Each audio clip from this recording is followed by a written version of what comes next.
Welcome back. This Saturday, April 18th, is Earth Day, and the Student Conservation Association will celebrate through a day of service at Cortlandt Park. Joining us to share more about this event and the efforts to conserve New York City, we welcome Marketing and Outreach Coordinator Ann Pedtke and student volunteer Jane Chan. Welcome, ladies. I see you're. Oh, it's a pleasure to be here. I see you're all ready to work. Absolutely. Sleeves rolled back, Ready water to go. bottle, everything. So keep us up to date. We're a few days away from Earth Day. What's going to happen that day? Absolutely. Well, we have a lot of great stuff lined up. The Student Conservation Association, we're a national nonprofit that offers thousands of conservation service opportunities to students all across the country every year. So obviously for us, every day is a great day to celebrate the planet. But Earth Day is an especially great time to come out in your own community. Because it is the largest secular holiday celebrated globally around the world. Really? Since 1970, over 500 million people every year come out to celebrate Earth Day in 192 countries. So you're really part of a much bigger movement. It's really fantastic. And SCA has been part of that right from the start. We'll have national events going on all across the country, including right here in the Bronx. Now, what have you planned for us that day at Cortlandt? We have a really great event planned. The whole day, right? Absolutely. Even though SCA provides a lot of different opportunities, from like paid internships to high school summer programs to AmeriCorps programs, our Conserve events really offer an opportunity for everyone in the community to come out on a large-scale event on one day and get a taste of our programs and what we do. And how many people are going to participate at this event at Cortlandt? We anticipate having around 300 folk restoring both the forest along their cross-country trail, and also their wetlands, which is really important. Now, why Cortlandt? Cortlandt is really an amazing part of the Bronx. It's one of the largest parks in New York City, over half, again, as big as Central Park, which a lot of people don't realize. And it has such a wide range of ecosystems there. The wetland meadows we'll be working are really great marshland habitat for a lot of different birds, a lot of different amphibians. And then the forest as well, like along the cross-country trail, the woodlands are one of the biggest, like, forever wild areas within New York City that are maintained in the It seems that state. the importance of Cortlandt for the ecosystem of New York City is drastically underestimated. Absolutely. Especially in the Bronx, like, a lot of people think of New York's green spaces as, you know, Central Park and beginning and ending there. But people don't realize that there's these fantastic green spaces in the boroughs as well, especially here in the Bronx, where you have 25% green space by area, which is really a great resource for everyone in the city, from Pelham Bay Park to Cortlandt Park to the Botanical Garden. You have so many resources up here that we really want to introduce everyone from all 5 boroughs. Jane, your story is very interesting because you started out as a volunteer in the student association, and now what do you do?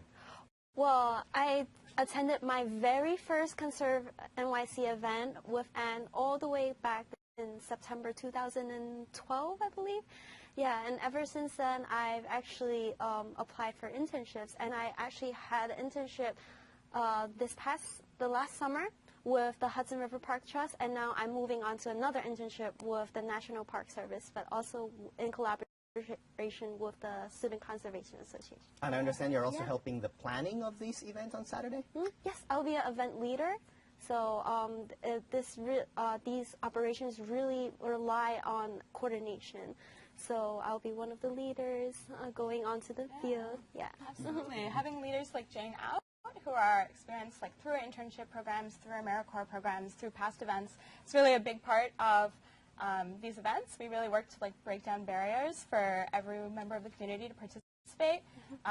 We're easily accessible via public transit. You can take the 1 train directly up to Cortlandt Park. We also have parking if you drive there. We're offering breakfast and lunch as part of the day. If you come out, you will get an Earth Day team of great leaders out who will work directly with volunteers, even folks who have maybe no experience in this kind of work, to do like a safety orientation,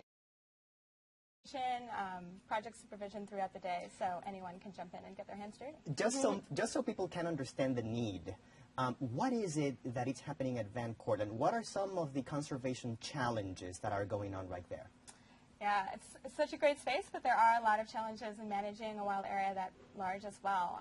In the woodlands in Cortlandt, around 3 years ago, they did have a couple of fires start that were, human intervention, and that destroyed a lot of the woodlands and left gaps in the canopy. So when you have gaps in the woodlands like that, a lot of invasive species from that don't belong in this habitat move in, especially invasive vines that can choke trees and drag them down and really take over the native vegetation. So one of the things we're working on there is removing those and then replanting native species to help restore that canopy and make it a healthy woodland again.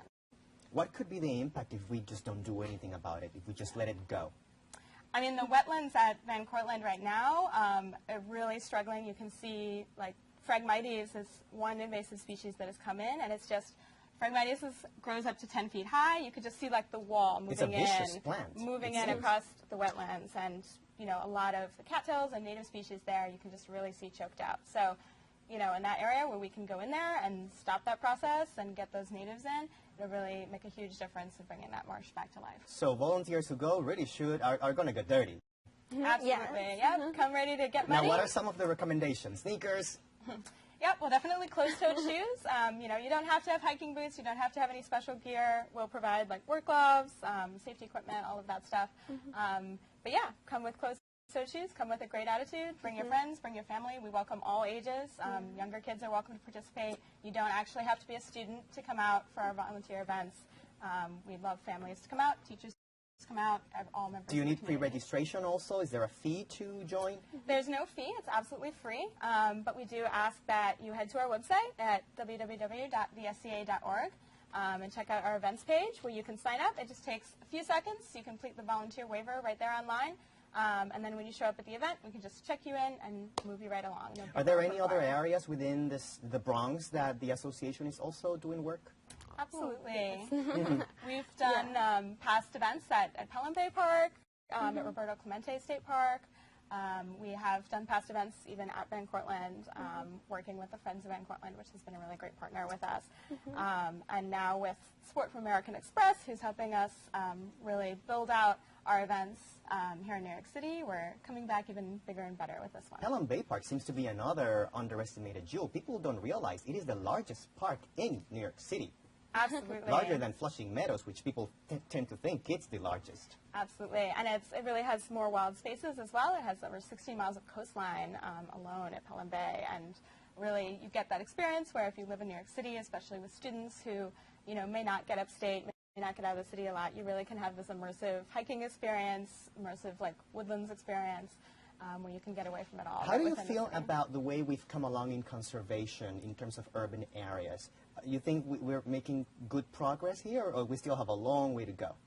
There's still a lot of challenges, but I think here in New York City, there's so many exciting things happening. The Student Conservation Association is working more and more with urban populations to get students from more diverse backgrounds out, and you know, kind of recognizing the value of green spaces there within the city in their own neighborhoods. In the last few seconds that we have, what can we do on a daily basis to help conserve the environment? It doesn't have to be Earth Day to do something. Absolutely.